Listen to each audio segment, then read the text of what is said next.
Uma vez perguntaram ao poeta Carlos Drummond de Andrade que brasileiro ele gostaria de ser. O poeta respondeu: meu sonho tem nome e se chama Grande Otelo. O assunto do Almanac 21 de hoje é Otelo, o Grande, filme que está chegando em cartaz agora nos cinemas, no dia 5 de setembro. E eu vou conversar com o diretor do longa-metragem, o Lucas Agarrosse dos Santos, que está comigo aqui para conversar um pouquinho a respeito desse documentário premiado, inclusive. Oi, Lucas, tudo bem? Tudo bem, meu querido? E você, como é que você tá? Tudo certinho. Lucas, eu conversei contigo já em 2021, quando tu lançou no Cine Esquema Novo, aqui em Porto Alegre, O Atordoado, Eu Permaneço Atento, e O Ser Feliz no Vão, que eram filmes que eram super construídos na montagem, né? Eram filmes com colagens também, né? E eu falo disso dos filmes, em primeiro lugar, para dizer que é um prazer falar contigo de novo, e também que é um prazer ver um outro filme teu com essa linguagem também, essa linguagem de colagem, de trazer o Grande Otelo para contar sua própria história também através dessas colagens. Eu queria que tu falasse um pouquinho a respeito disso, né? Como é que foi conceber esse documentário, trazendo, claro, a tua forma de trabalho, mas também, né, pegando esse grande personagem brasileiro e trazendo essa história para o grande público. Foi um processo muito prazeroso, assim, porque eu acho que com o Otelo eu acabei aprofundando um pouco dessa experiência de espectador de cinema brasileiro mesmo, assim, sabe? Então, de alguma maneira, eu tive que assistir a inúmeras chanchadas. Um exercício que eu acho que eu não faria naturalmente, assim, né? Porque eu acho que talvez a chanchada, por exemplo, é um bom exemplo, assim. Eu acho que é um cinema que não faria muito parte da minha referência cinematográfica, pensando em uma cinematografia brasileira, enfim, não sei. Se distancia um pouco do que eu assisto, do que eu penso e tal. Então, o Otelo me jogou para dentro de momentos da cultura onde eu talvez não tivesse acessado se não fosse ele. Então, para mim foi muito prazeroso assim observar esses caminhos que o cinema brasileiro tomou. Muito prazeroso também ver esse cara se construindo, né, em diversos tipos de cinema diferentes. Então, até ela faz chanchada, faz cinema novo, com uma Macunaíma, faz um cinema marginal. Tem um momento ali de um realismo carioca, né, com Rio Zona Norte. Então, a gente vê ele cômico, a gente vê ele dramático, a gente vê, né, diretores mais sérios, diretores mais ousados, diretores, enfim, a gente vê muita coisa ali, né, com ele. Assim, a gente vai acompanhando a vivência dele é muito grande, então foi um prazer imenso, assim. E é interessante ver também, né, como eu falei no começo, que ele conta a própria história.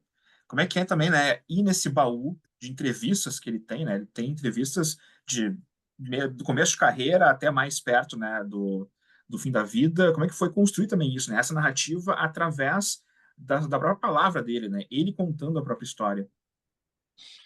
Cara, isso foi uma grande loucura, né? Porque eram horas e horas e horas de entrevista, de depoimentos sonoros, sem imagem, só som, enfim. Então, achar o que ficaria no filme e o que ficaria de fora foi um desafio imenso, assim. E eu também, em algum momento da montagem, fui entendendo que o caminho mais interessante era conseguir trazer a opinião do Otelo para dentro das falas que estão no filme, sabe?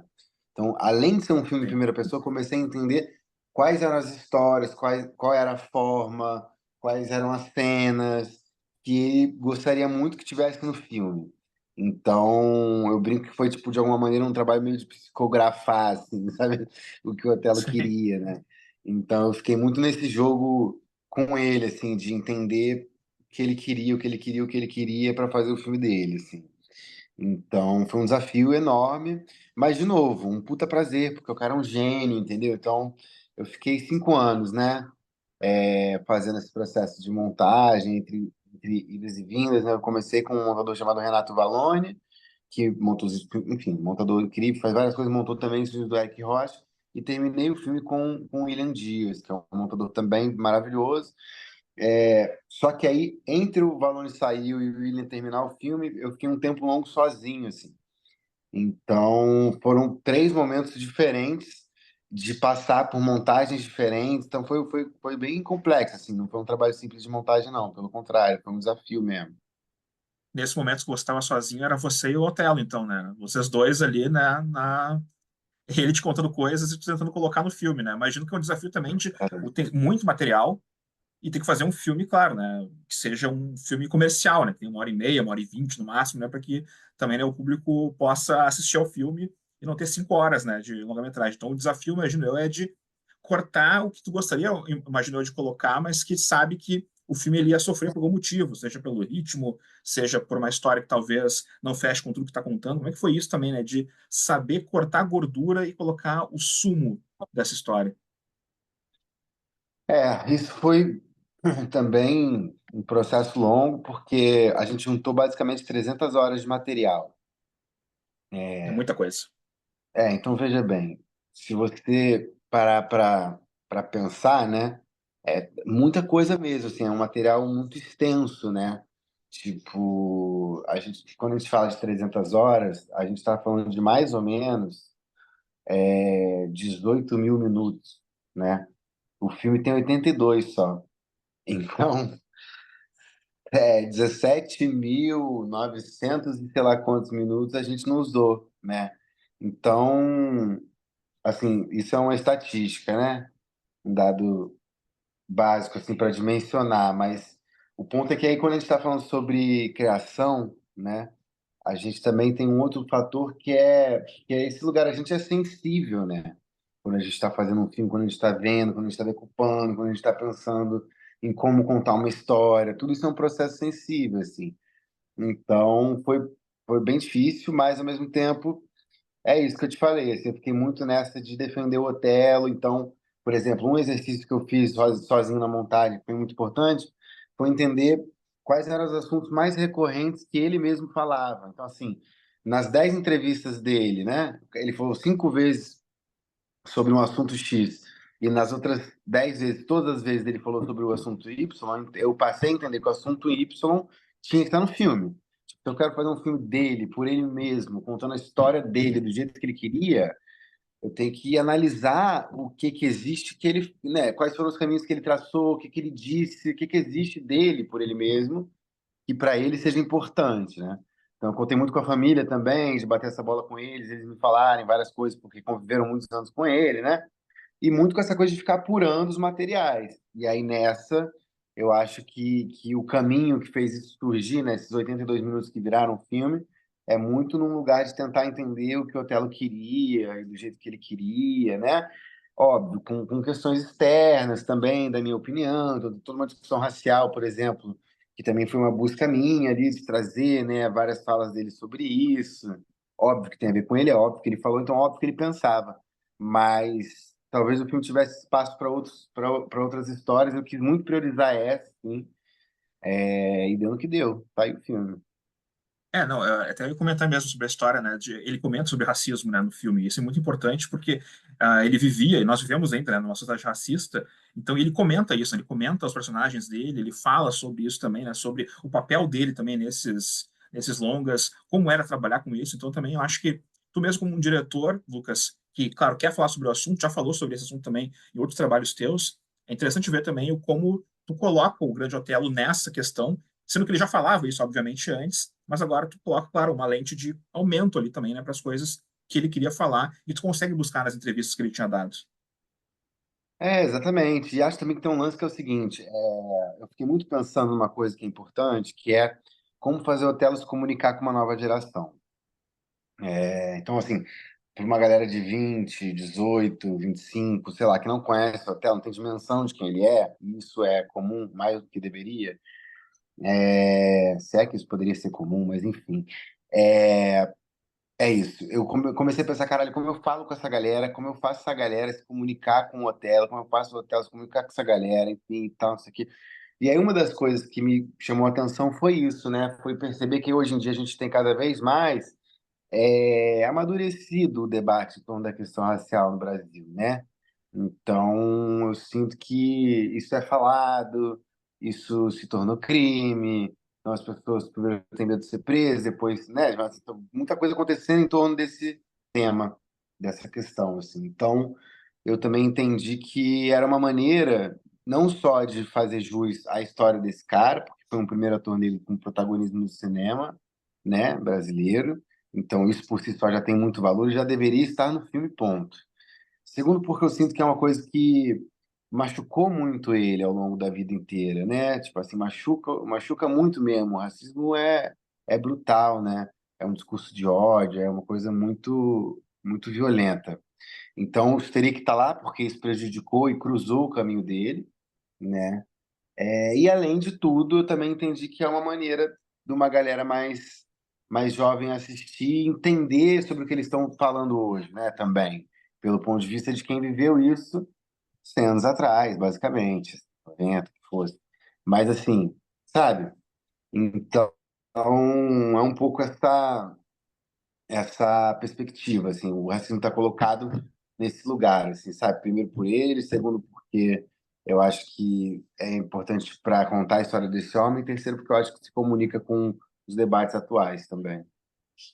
E falando sobre a plateia mais jovem, eu acho que o filme também ele faz um bom trabalho de apresentar trabalhos, né, do Grande Otelo, para que a pessoa depois queira buscar mais, né? Então, se a pessoa vê o documentário, começa a conhecer o Grande Otelo quem não conhecia, ou quem conhecia pouco talvez, e olha, por exemplo, poxa, ele fez Fitzcarraldo, por exemplo, ou ele fez, sei lá, aquele documentário com Orson Welles, que acabou não saindo, ou ele fez, sei lá, Macunaíma, e as pessoas vão buscar isso. Eu acho que o documentário também, quando ele fala de uma figura histórica que é super importante, infelizmente, aqui no Brasil, que memória é uma coisa que às vezes falta nas pessoas, é importante ter um documentário também que mostre esses trabalhos, mostre a importância dele e diga, olha, pessoal, existe toda essa bagagem de trabalho que ele fez, vão procurar, busquem isso também, né, para assistir.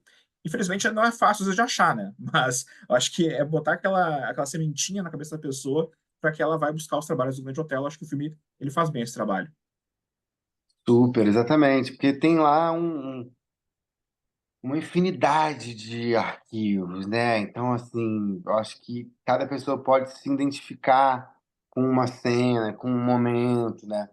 Então, eu mesmo já ouvi, algumas pessoas me deram alguns retornos bem legais, assim. Então, uma galera, por exemplo, uma galera mesmo que foi mais de 10 assim, chegou para mim e falou assim, caraca, pô, onde eu consigo encontrar aquela matéria? Onde eu consigo saber mais sobre o teatro negro de revista? Né? Porque eu não sabia que isso existia em 1920, uma companhia negra de teatro e tal, enfim. Uma galera se interessa por isso, que é uma grande novidade para uma galera, né? Tem também uma galera que se interessou por umas cenas específicas de alguns filmes. E aí também é isso, é um papo que vai levantando bandeiras para voltar para esses materiais, né? Então o filme é como se o filme conta com isso, né? Tipo, o filme que o Otelo fez. Então ali um pouco a serviço da história do Otelo, assim, foi uma coisa que eu quis muito na montagem também trabalhar, né? Desses filmes chegarem para dar conta de contar a história desse homem, ou seja, ele que trabalhou para os filmes, agora os filmes vão trabalhar para ele. Tipo, era um pouco essa brincadeira, assim, essa dinâmica que eu quis estabelecer. E a partir desse momento também é óbvio que o filme acaba trabalhando para ele, acaba trabalhando para a história dele, mas tá lá a cena, né? Então, Assalto ao Trem Pagador, é o filme que a galera sempre pergunta, pô, de onde veio? Fala, pô, Assalto ao Trem Pagador, vai assistir, filme maravilhoso, blá, blá. Enfim, então tem algumas coisas meio icônicas, assim, basicamente Rio Zona Norte, Assalto ao Trem Pagador, Macunaíma é o que mais bomba. E aí tem umas falas racistas também que a galera sempre fica meio curiosa para saber, assim, tipo, puta, de onde veio aquele filme racista, sabe? Que aí também é legal, porque a pessoa vai também pesquisar e ter outras interpretações sobre o racismo na história do cinema brasileiro, que eu acho também importante. Então, acho que o filme tem muitos braços nesse sentido, né? É verdade. Bom, o filme, como eu falei no começo, é premiado, né? Melhor documentário do Festival do Rio. Eu assisti ele ano passado na Mostra de São Paulo também, né? Que estava rolando na programação da mostra. E eu quero, Lucas, para a gente encerrar aqui, que tu convide as pessoas para ir ao cinema verem o filme, então, porque é muito importante quando o cinema brasileiro, quando o filme está chegando, né? No fim de semana de estreia, que as pessoas vão ver o filme para que ele fique mais tempo em cartaz. Quanto mais pessoas forem do primeiro final de semana, mais tempo então ele pode ficar, para mais pessoas assistirem também. Então, por favor, convide a galera para assistir Otelo Grande. Obrigado, meu velho. Bom, eu queria convidar vocês para assistir no Telo Grande, que estreia dia 5 de setembro na sala de cinema. É um filme sobre o ator Grande Otelo, né? Um grande artista brasileiro. Eu espero que vocês possam ir, espero que vocês gostem e tenham uma boa sessão. E é isso, gostando, indica pra galera, porque vamos fazer lotar as salas. Primeira semana é sempre muito difícil, então pra gente é muito importante esse boca a boca, que é o que faz a galera ir pra sala de cinema, e é isso. Boa sessão. Lucas, brigadão pelo papo aqui e sucesso com o filme.